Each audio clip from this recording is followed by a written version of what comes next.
Depuis 2016, la réalité virtuelle est enfin accessible au grand public grâce à des casques comme l'Oculus Rift, le HTC Vive ou le PlayStation VR. Pour en arriver là, il aura fallu du temps. Revivez l'histoire de la VR à travers 7 étapes majeures de son développement.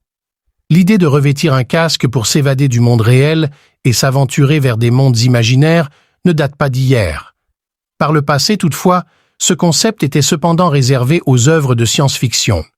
Depuis 2016, les casques VR sont enfin devenus réalité grâce à des entreprises comme HTC et Oculus.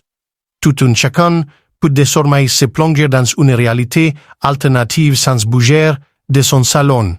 Ce que la plupart des gens ignorent, en revanche, c'est qu'il a fallu beaucoup de temps et de tentatives ratées pour parvenir à ce niveau d'aboutissement et de simplicité d'usage. Revivez l'histoire de la réalité virtuelle à travers 7 étapes marquantes. En 1957, le cinéaste Morten Heilig invente une machine conçue pour immerger les utilisateurs dans un monde imaginaire. Son but est de permettre aux spectateurs de plonger dans les films en trompant leurs sens afin de donner une nouvelle envergure à l'expérience cinématographique. Il imagine le sensorama comme une machine capable de simuler des odeurs, de produire du son en stéréo, des vibrations et même des effets atmosphériques comme le vent dans les cheveux. 3 ans plus tard, en 1960, il fera breveter son idée sous la forme d'un casque de réalité virtuelle doté d'un écran stéréoscopique, d'un champ de vision comparable à celui des humains et d'un son stéréo. Malheureusement, ce projet n'a pas vu le jour de son vivant. Quoi qu'il en soit, Morten Heilig a posé les bases de la réalité virtuelle. En 2017, Tecmo a d'ailleurs réalisé cette idée avec le VR Sense, une cabine destinée aux salles d'arcade VR japonaises, proposant une immersion sensorielle complète avec des effets atmosphériques comme ceux imaginés par Heilig pour le Sensorama. Le premier casque VR fonctionnel a été créé en 1968 par Ivan Sutherland. Présenté comme l'ultime écran, ce casque embarque un écran stéréoscopique permettant d'afficher des formes simples, changeant la perspective en fonction des mouvements de tête de l'utilisateur. L'écran n'étant pas occultant, ces formes sont superposées aux images du monde réel et cet appareil peut donc aussi être considéré comme le premier casque de réalité augmentée.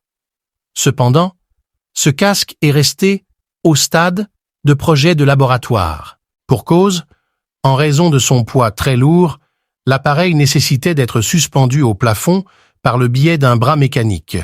C'est la raison pour laquelle il a été surnommé l'épée de Damoclès, en référence au célèbre mythe romain.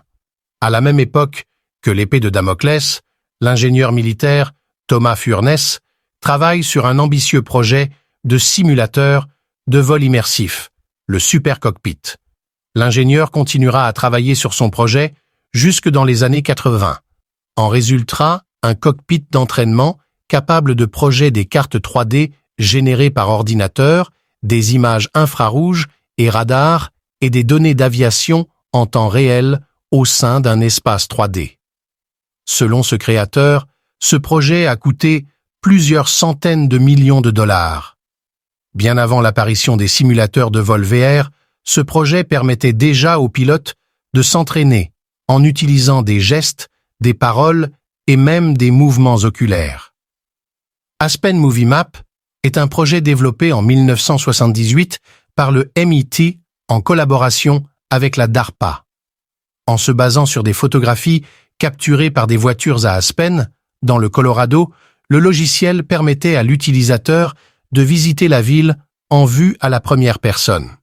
Un principe que reprendra Google Earth VR bien des années plus tard, en 2017.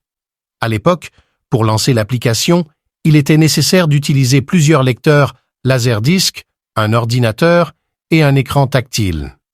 Il n'était pas question d'utiliser un casque de réalité virtuelle, mais l'interactivité et la vue à la première personne représentent une première étape vers la façon dont la VR peut nous permettre de voyager.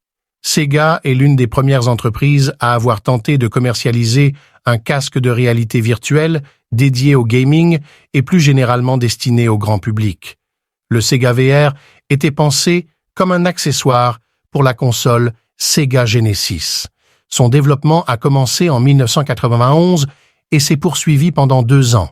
Le casque en plastique noir regroupait un écran LCD, un casque stéréo et des capteurs d'inertie pour le tracking des mouvements de tête de l'utilisateur.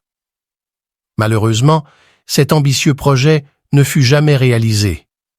Selon Sega, la firme avait peur que l'effet soit trop réaliste et que les gens se blessent. Une excuse qui prête à sourire, mais qui aura au moins évité à Sega de subir le même échec commercial que Nintendo avec son casque VR Virtual Boy, lancé en 1995. C'est en 2010 que Palmer Luckey, alors âgé de 18 ans, crée le premier prototype de casque VR Oculus Rift. L'appareil offre un champ de vision de 90 degrés et parvient à lever 2,4 millions de dollars en 2012 sur Kickstarter.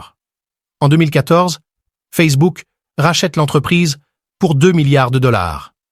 S'ensuivra le lancement de la première version commerciale de l'Oculus Rift en mars 2016, marquant la première étape vers une réelle démocratisation de la réalité virtuelle malgré un prix relativement élevé. Vive, des centaines d'entreprises travaillent sur leur propre casque de réalité virtuelle.